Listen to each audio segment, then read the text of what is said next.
Mata kuliah Cirebon Studies adalah kajian akademik yang mengangkat aspek lokalitas Cirebon sebagai sumber pengetahuan yang bisa diteliti dan dianalisis secara ilmiah.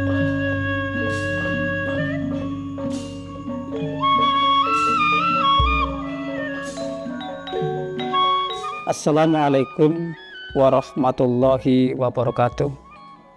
Alhamdulillah, segala puji bagi Allah Subhanahu wa Ta'ala. Sholawat dan salam semoga terlimpah atas junjungan kita Nabi besar Muhammad Sallallahu Alaihi Wasallam. Salam sejahtera untuk kita semua. Selamat datang di mata kuliah Cirebon Studies. Perkenalkan, saya nama Basiran SAGMA, dosen Universitas Islam Negeri Cyber Syekh Nurjati Cirebon, pengampu mata kuliah Cirebon Studies, dan sebagai peserta PKDP UIN Salatiga tahun 2025. Mata kuliah ini merupakan mata kuliah wajib lintas jurusan yang diikuti oleh seluruh mahasiswa dari berbagai program studi. Maka pembelajaran yang akan kita rancang secara interdisipliner dengan menyesuaikan karakter keilmuan dari masing-masing fakultas atau prodi. Mata kuliah Cirebon Studies adalah kajian akademik yang mengangkat aspek lokalitas Cirebon sebagai sumber pengetahuan yang bisa diteliti dan dianalisis secara ilmiah. Mata kuliah ini mencakup ruang lingkup sejarah, budaya, tokoh, manuskripsi, pemikiran, dan praktik sosial keagamaan yang berkembang di wilayah Cirebon dan sekitarnya. Materi pembelajaran disusun dalam bentuk kajian tematik ya. Pada pertemuan pertama ini kita akan kontrak belajar.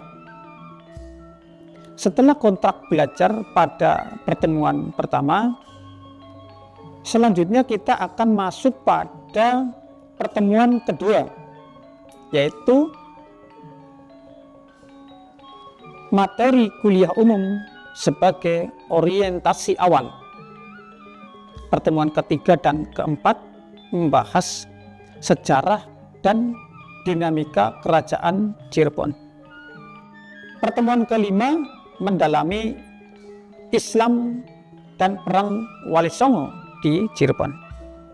Pertemuan keenam dan ketujuh mengkaji budaya, tradisi, bahasa, dan sastra lokal hingga transformasi digital dalam perdagangan, arsitektur tradisional, religi lokal, dan aspek modern lainnya. Melalui materi ini, mahasiswa akan berpikir kritis dan reflektif terhadap nilai-nilai lokal yang relevan dengan bidang ilmu masing-masing dan pada fakultas atau prodi masing-masing. Pendekatan pembelajaran yang akan kita masukkan di dalam MK Cirebon Studies ini adalah bersifat fleksibel dan berbasis pengalaman eksperiental, termasuk melalui metode observasi lapangan, wawancara dengan tokoh lokal, serta refleksi akademik terhadap fenomena khas Cirebon. Kontrak belajar dalam perkuliahan ini akan menggunakan model, harus paham ya mahasiswa, kontrak akan menggunakan model direct instruction untuk menyampaikan materi dasar serta contextual teaching and learning.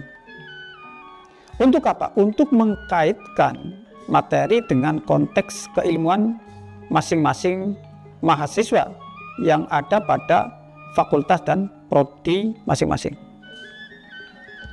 Sistem penilaian mata kuliah Cirebon Studies ini mencakup pertama, partisipasi dalam diskusi dan kegiatan sinkronus.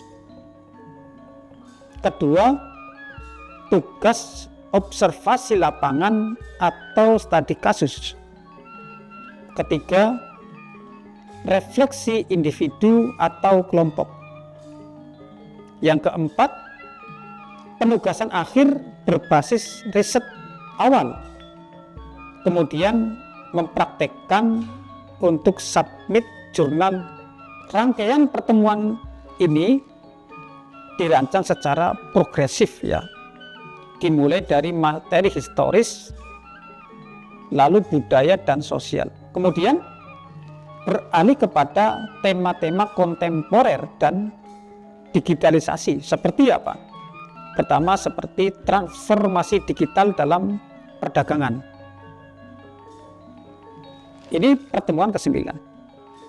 Digitalisasi pariwisata nanti pada pertemuan ke-14.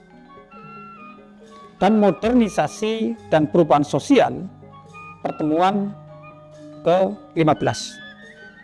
Ujian tengah semester dilaksanakan pada pertemuan ke-7 dan ujian akhir semester pada pertemuan ke-16. Metode pembelajaran dalam MK Cirebon Studies disesuaikan dengan latar belakang prodi. Misalnya, Fakultas Ilmu Tarbiyah dan Keguruan (FITK). Fokusnya apa? Fokusnya yaitu pendidikan lokal, pembelajaran berbasis kearifan budaya Cirebon. Yang kedua, Fakultas Ekonomi dan Bisnis Islam. Pada fakultas ini fokusnya apa? Fokusnya yaitu ekonomi lokal, perdagangan maritim, sistem ekonomi Islam di Cirebon. Yang ketiga yaitu Fakultas Dakwah. Yang ketiga Fakultas Dakwah dan Komunikasi Islam. Pada fakultas ini fokusnya adalah dakwah kultural, media dakwah lokal, strategi dakwah Wali Songo. Yang keempat, Fakultas Usuluddin dan Adab. Pada fakultas ini fokusnya adalah teologi lokal, tafsir budaya, sastra dan sejarah Islam Cirebon. Yang kelima, Fakultas Syariah. Pada Fakultas Syariah itu fokusnya apa? Yaitu hukum Islam lokal, fatwa dan adab, peran lembaga keagamaan, dan capaian yang diharapkan dari MK ini adalah mahasiswa mampu pertama mengidentifikasi unsur-unsur historis, budaya, dan sosial keagamaan khas Cirebon secara komprehensif. Yang kedua, menganalisis pengaruh lokal Cirebon terhadap perkembangan Islam, ekonomi, hukum, dakwah, dan pendidikan. Yang ketiga, mengaplikasikan pendekatan interdisipliner dalam kajian lokalitas berbasis pengalaman lapangan. Yang keempat, mengevaluasi dinamika perubahan sosial dan digitalisasi dalam konteks Cirebon secara kritis. Yang kelima, mengembangkan gagasan riset atau proyek akademik berbasis potensi lokal yang kontribusi pada bidang keilmuannya. Model yang kita pakai mengacu pada kata kerja operasional. Jadi mahasiswa harus ingat ya, model yang dipakai dalam mata kuliah Cirebon Studies adalah mengacu kepada kata kerja operasional, yaitu yang mengarahkan proses belajar dari tahapan mengingat.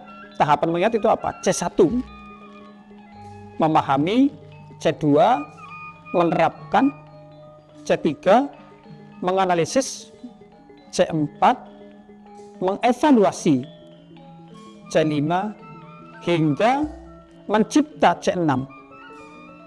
Contoh implementasi daripada KKO yang akan kita terapkan di dalam objek kajiannya adalah tokoh lokal, umpamanya tokoh Pangeran Pesarian atau Sunan Gunung Jati. Dalam penerapannya itu kita yang pertama harus mengingat nama-nama tokoh lokal. Itu berarti apa? C1. Yang kedua, memahami kontribusinya. C2. Yang ketiga, menerapkan. Kata kuncinya menerapkan teori dalam mengkaji manuskripsi atau situs sejarah. C3. Yang keempat, menganalisis narasi tokoh dari wawancara dengan tokoh-tokoh atau dokumentasi ya, dokumen. Itu C4. Yang kelima itu mengevaluasi. Ada nggak relevansi nilai-nilai tersebut? Itu C5. Sedangkan yang keenam itu menciptakan apa? Menciptakan gagasan riset baru berbasis lokalitas, yaitu C6. Sebagai penutup dari mata kuliah Cirebon Studies ini, saya berharap karena saya sebagai dosen mengajak kepada seluruh mahasiswa untuk mengikuti mata kuliah ini dengan antusias, baik, tertib, dan keterbukaan pikiran.